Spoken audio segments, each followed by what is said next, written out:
This is aimed at the 20% of the population who are experiencing more distress than they should, rather than, if you like, people with severe mental illness. This is about managing well-being. And I've broken it down into managing knowledge, how we think about things, managing our feelings. Behavior is very, very important. Actions. That point number 4 is doing, and not, as my daughter tells me, doing.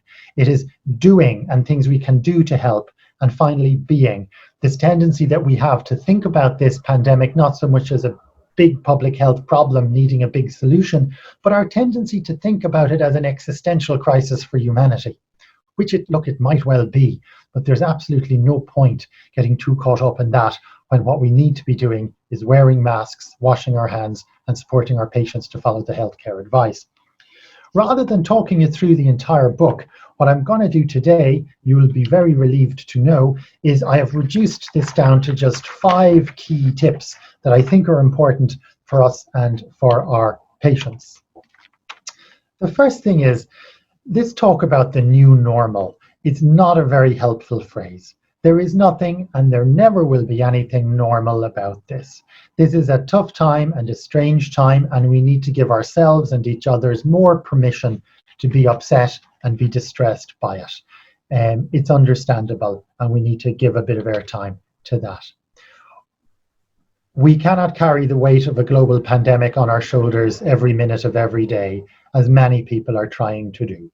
We should limit our media intake about the global pandemic to once or twice a day, 15 minutes maximum. There's no point in carrying this with us every minute of every day, and a lot of people need to take that advice.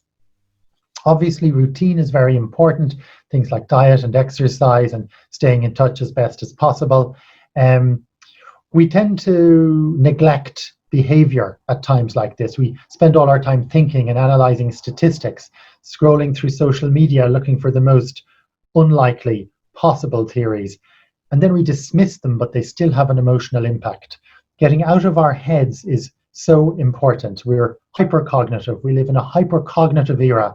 Our brains, with 86 billion neurons and trillions of synapses, are vastly too complex for us to understand or to deal with. So we need to get out of our brains as much as we can. Going outside is a really good way to do this. Another way is getting into something, getting into a state of flow or absorption in any activity that you like.